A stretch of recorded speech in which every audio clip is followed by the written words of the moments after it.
And now I'm talking to Dave McGuinness, an independent councillor in Mulhudders and general election candidate Dublin West. Dave, how's it going? Yeah, good. Thanks for having me, Darren. Okay, David, how's life now treating you as an independent? You were in Fianna Fáil for years and you stood at them for a couple of by-elections and a general election as well, as along with Brian. And how's life as an independent going? Yeah, well look, I got involved in politics only in 2009. It was recent enough now, so I've been 5 years or so in Fianna Fáil as an elected politician. So since then, since I left the party and announced I was running as an independent, it's been much easier in politics.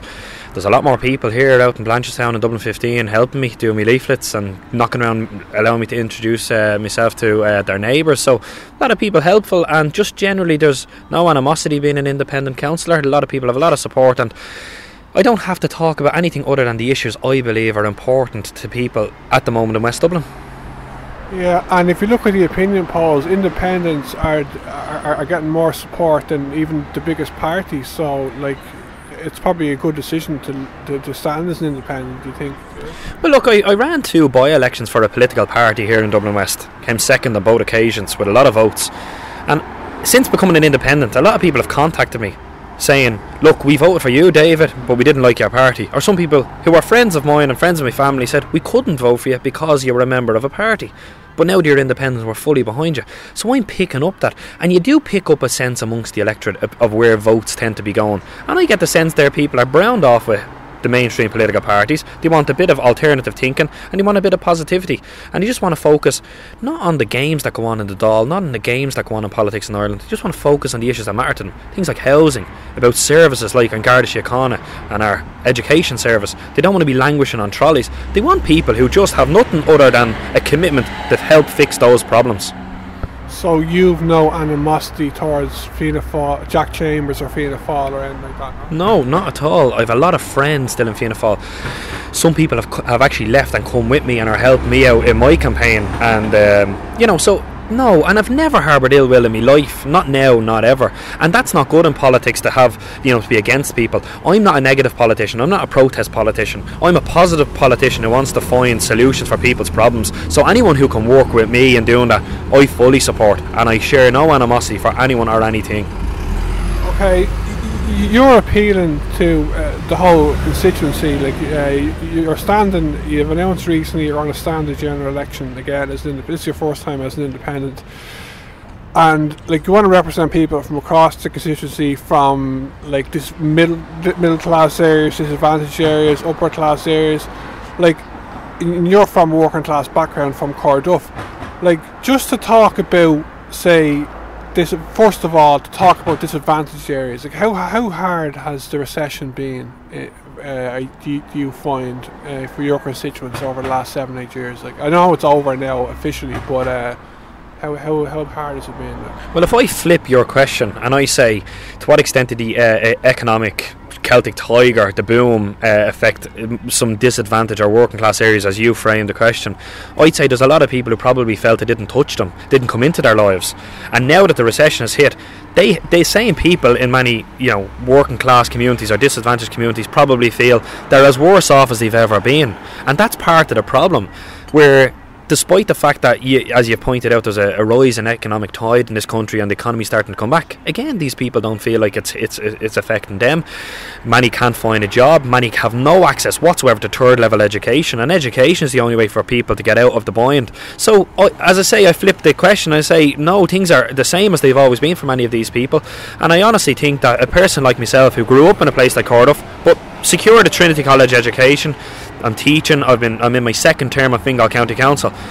People in working class communities need to visualise people from their own community going and doing the things that they felt they couldn't do, and that's part of what I'm trying to achieve. Give people the confidence to pursue their goals and to have a place in the society like anybody else. Okay, and what are the biggest issues on the door now you're finding? Yeah, crime. I think people feel that the Gardaí are under-resourced and there's not enough Gardaí. Blanchardstown Garda Station, for example, takes care of all of the Dublin 15 region, Cllr and Fingal. It's huge. So crime is a major factor. There are other issues. We have a young population in Dublin 15 in particular. I know Dublin 7 is also in the catchment, but in Dublin 15 in particular, there's a lot of young people. School places is a huge issue, both at primary level and at secondary level. But a third strand that I get the sense of is that I've always prided myself on being a hard worker. and I do a lot of leaflets, and I do call around to a lot of people's doors, and providing that service where people know they can call you and you'll get on and do their work for them and get back to them and work on the issues that they present to you. I think providing that service is something that I do better than anybody else, and at the moment there's no effective constituency community office in this constituency, and I think that any TD who gets elected the next Dáil needs to fill that gap and provide, you know, an open door policy to the community. We're here talking down in the what you call a cottage cafe in Blanchardstown Village, but you have an office there in Dublin West. I use my offices facilities now out of Fingal Council offices, which are next to Driocht and the Plex, which are free of charge. Now, I did maintain a constituency office in Blanchardstown Village. It's expensive, and as an independent representative, I'm always struggling against the fact that I have to resource my own campaigns. I always did, in fact, even when I was a member of a party at local level, because I'd have to pay for my own posters and leaflets, canvas cards and all that kind of stuff. But as an independent, it's just more difficult. So I've closed down the office in the short term. I'd love to reopen if I ever make it to the Dáil and provide that service, but for the moment my priority is making sure I can continue to print leaflets, get my literature done up, and get it out to people's homes. Alright, and if so you're standing for a general election, if you get elected, will you be focusing on national and local Dublin West issues, or kind of focusing mainly on Dublin West issues, or what's the story like? Yeah, well, let me give you an example. I mean, I'm the strongest advocate of the Children's Hospital coming to Blanchardstown and Connolly Hospital as opposed to going to St James's. I disagree with Leo Varadkar's stance on this issue. Now, some people will say, well, that will help the people of Dublin 15, Castleknock and Blanchardstown. Of course it will, but that's a national issue as well, because there are people from around the country who are going to visit the National Children's Hospital, and I want it to be on the M50. I don't want it to be stuck in the middle of the city centre where no one can gauge. Equally, when I push for more Gardaí, both in Blanchardstown, but nationally, getting more people through Templemore and recruiting more Garda, getting them on the street, well, that'll benefit the people in Dublin 15 and the Navan Road. That will also have a knock-on impact nationally on the service that we provide. Again, with nurses, you know, I want more nurses employed in this country. The point I'm coming to is same with education and teachers.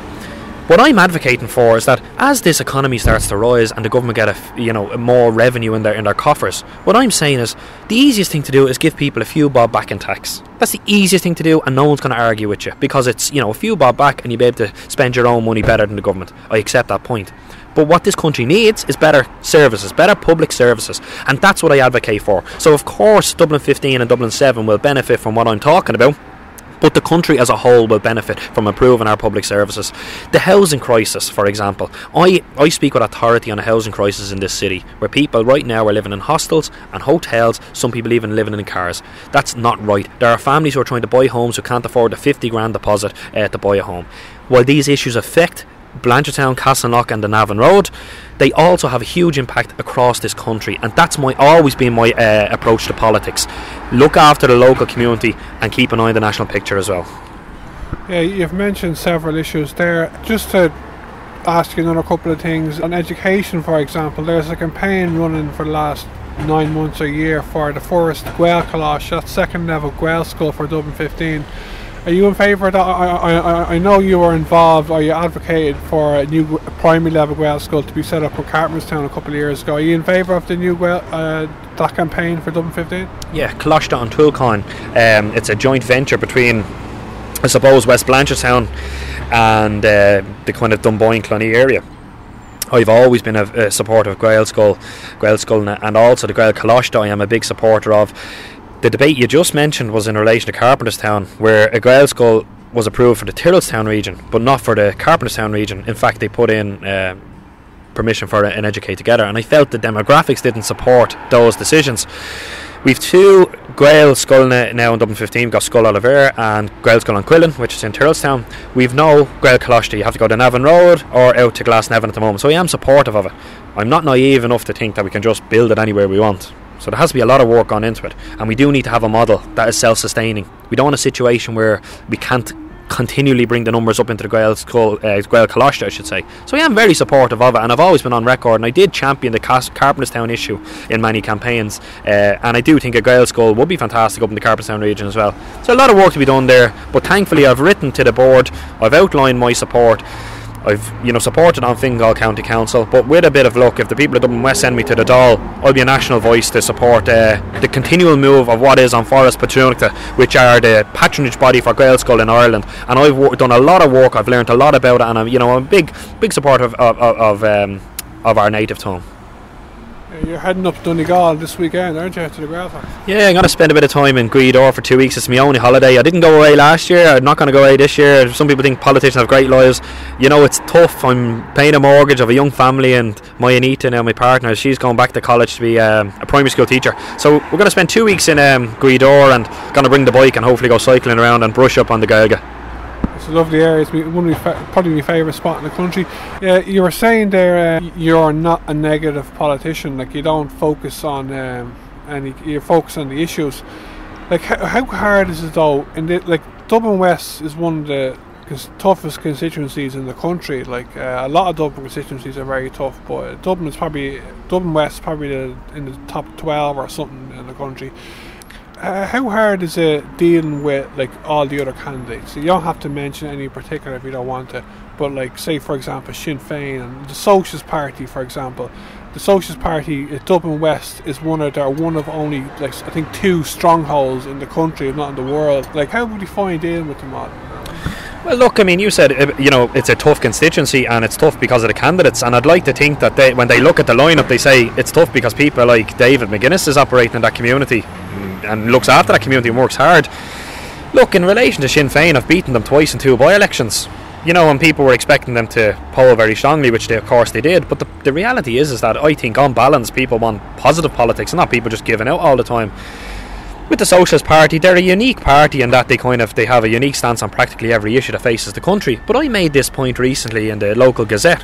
I'm having a hop off one of their representatives for the position he's taken. I made the point. They're never going to be in government in this country. They're never going to make any decision. They're never going to increase your wage. They're never going to improve your services. They're never going to deliver any homes for people who are homeless. So a vote for them is completely redundant. It makes no sense. So yes, I appreciate they take a hard line and stuff, and perhaps that keeps the rest of us honest. But in the grand scheme of things, they're not going to improve this country one way or another. So from my point of view, I could focus on hammering them, but I share a lot of their positions on things. I've always shared a difficulty with paying for water in this country. I've always articulated a position against paying for water in this country because I felt we paid for it 3 times over. I share a position in relation to that. I share a position in relation to improving the housing situation. I don't like seeing people living in hotels and hostels and in their car. So we share that mutual position. And again, I make the point. It's about building bridges. It's about finding common ground for how we can all improve our community. Because ultimately, I think anyone who goes before the people, shares a vision that they want to improve society. So I don't have a difficulty with anyone on that basis. Now, I think what you're suggesting in your question is when a bit of abuse comes down maybe on the internet and a bit of online negativity. But you know what, that's unfortunate, but thankfully, and Darren, I'm sure you know this, I have a lot of pals around here in Dublin 15, a lot of friends, and they see everything that goes on, and they have no time for any of that messing, any of that gobshite mentality. And from my point of view, the more that goes on, the more I build my own support, and thankfully that has seen through in 2 Dáil by-elections in this community. When I finished second last summer, came very close to winning the seat. Socialist Party, Ruth Coppinger was a couple of hundred votes ahead of me going into the last count. We felt Fine Gael and David Hall probably would have spilled in more votes to me, but it wasn't to be. But that bodes well for me into the future when there's 4 seats in the next general election. And how different is this? Is your second term in Fingal? How different is this term compared to the last term? Like the outlook. I mean, the councillor is there's a lot of changed seats, wasn't there, from the last council to this council? Is there much difference? Absolutely, the council is dominated by independent councillors. The main parties have 6 councillors, whereas there's 11, I think, independents. Now, there's a deal being struck between the parties. Fine Gael, Fianna Fáil and Labour control the reins of power with a couple of independents on the council. But it's completely different. I mean, from my point of view, it's just, I'm straight into business. See, you need a term of 5 years on Fingal County Council to serve this community. You need to know the people involved in making decisions. You need to know how to get things done. I mean, a lot of people enter the council and their first ambition is to get off the council and go on up to national politics. From my experience, in everything I've ever done in life, is you have to learn from everything you do. And, look, I'm never shy of saying that Brian Lenihan was a mentor of mine, but the one piece of advice that Brian told me, because I was young and ambitious and was eager to make progression in politics, Brian told me, you need to serve your 5 years out on Fingal County Council, then you'll be ready. And I could not agree with that man more, because after my first 5 years I learned everything got to do with Fingal County Council, and now I'm in a position where people actually respect what I have to say and actually listen to what I have to say, and now I'm in a position to actually move this community forward in a whole range of areas that I just would not have known in my first 2 years on the council. Okay, Dave, that's great. Just to finish up, most of our listeners in the FM are over in Cllr, northeast Dublin. We have Phoenix FM for Dublin 15. I know you'd be guessing that on that station occasionally. But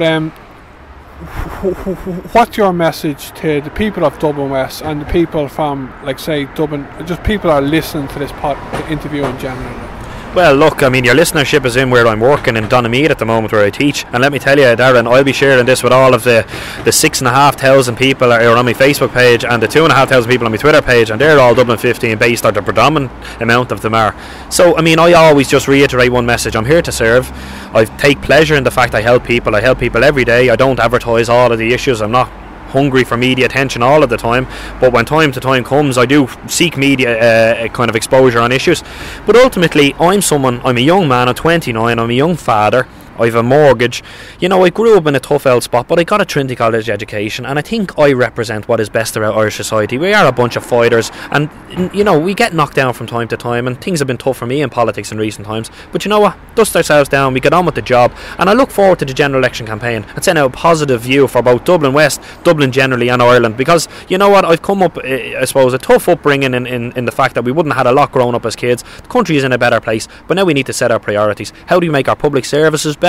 How do we make sure that people aren't living in hotels and hostels? And how do we make sure that this economy continues to grow, and that the people, for example, elderly people and disabled people and people without a home, are not left behind? That's my focus in politics, and that's my focus in life.